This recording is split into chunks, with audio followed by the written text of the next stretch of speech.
శ్రీ గురు చరిత్ర అధ్యాయం 31. శ్రీ గణేశాయన్మ శ్రీ సరస్వత్యన్మ శ్రీ గురుభ్యో నమః. ఆ తర్వాత సిద్ధయోగి నామధారకునితో ఇలా చెప్పారు. ఆ యోగీశ్వరుడు సావిత్రితో ఇలా చెప్పాడు. సాధ్వి, స్త్రీలు ఆచరించవలసిన ధర్మం చెబుతాను విను.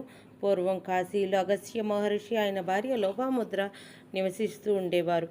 ఆ మహర్షి తపస్సుకు ఆమె పాతివ్రత్యానికి మెచ్చి వింధ్యాచలుడు వారికి గొడుగు వలె నిలిచి ఉండేవాడు. ఒకనాడు త్రిలోక సంచారి అయిన నామధారకుడు వింధ్యునితో, ఓ పర్వతరాజా, నీకు సాటి అయిన పర్వతం ఇంకొకటి లేదు, అయితేనేమి నీవు మెరువుతో మాత్రం సమానం కాలేదు అన్నాడు.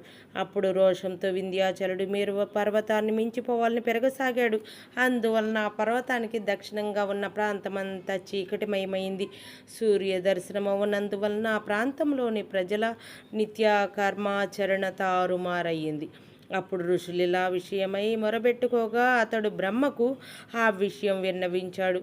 బ్రహ్మదేవుడు కాశీలో అగస్త్యుడను బ్రహ్మవేత్త అయిన సద్గురువును ప్రార్థించి వారు దక్షిణ దేశానికి వెళ్ళేలా చెయ్యి అని ఉపాయం చెప్పాడు. అప్పుడు ఇంద్రుడు దేవతలందరితో కలిసి ఆ ఋషి దంపతులను దర్శించి పూజించారు.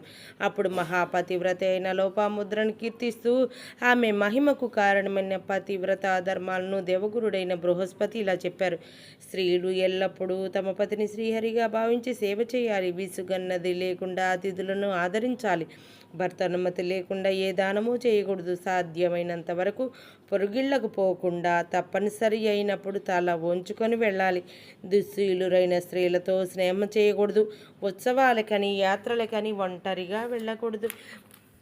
భర్త ఇంట్లో లేనప్పుడు స్త్రీ అలంకరించుకోకూడదు. గామంతరం వెళ్ళిన భర్త తిరిగి రాగానే సంతోషంతో ఎదురేగి భర్తతో కాళ్ళు కడిగి తుడిచి విసనకరతో వీచి సేద తీర్చాలి. తర్వాత ఆయనకు అలసట తీరే వరకు కాళ్ళు పిసికి తర్వాత స్నానం చేయించి ఆయన పాదతీర్థం తీసుకుని నమస్కరించాలి.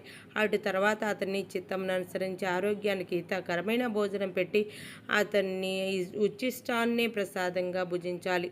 అటు తర్వాతనే తాను అలంకరించుకొని ఆయనను సంతోషపెట్టాలి. భర్తను నిద్రపుచ్చిన తర్వాతనే ఆమె నిద్రపోవాలి. మరలా అతని కంటే ముందు నిద్ర మేల్కొని ఇంటి పనులు చేసుకొని అతడు మేల్కొనగానే అవసరమైన సేవలు చేయాలి. భర్తకు కావలసిన పూజా ద్రవ్యాలు తానే స్వయంగా సమకూర్చాలి. ఇంటిని శుభ్రంగా ఉంచుకోవాలి.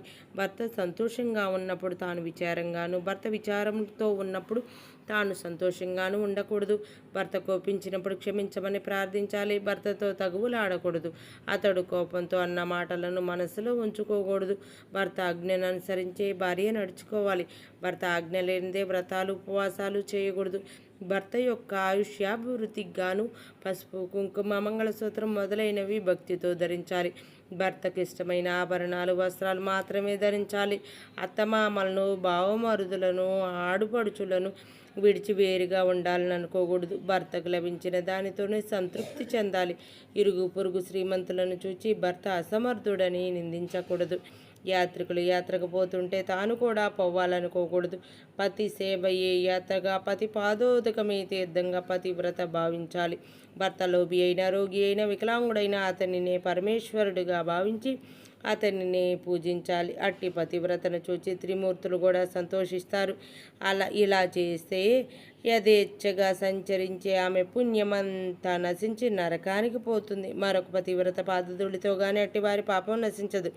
పతివ్రతల పాదధూళిని స్మరించి దేవతలు కూడా ధన్యత పొందుతారు. అలా కాకుండా రూపసులైన స్త్రీలు సృష్టిలో ఎందరూ లేరు.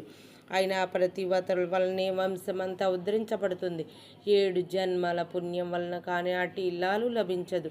ఆమెను వివాహమాడిన భాగ్యశాలికి అన్ని పురుషార్థాలు సిద్ధిస్తాయి. అటువంటి భార్య లేకుండా యజ్ఞము మొదలైన ధర్మాలన్నీ సఫలం కాజాలవు. ఆమె నివసించిన ఇల్లే ఇల్లు, ఆమె లేని భవనమైన అడవితో సమానమే. ఆమె వలననే సత్సంతానము, ఊర్ధ్వలోకాలు లభిస్తాయి. ఆమెను చూడగానే భూమి తన సహజమైన కాఠిన్యం విడిచి అడుగులకు మడుగులొత్తుతుంది. ఆమె సాహచర్యం వలన 7 జన్మల పాపం కూడా నశిస్తుంది. గంగా స్నానం వలన వచ్చే పుణ్యం కూడా పవిత్రతను దర్శించడం వలన కలుగుతుంది.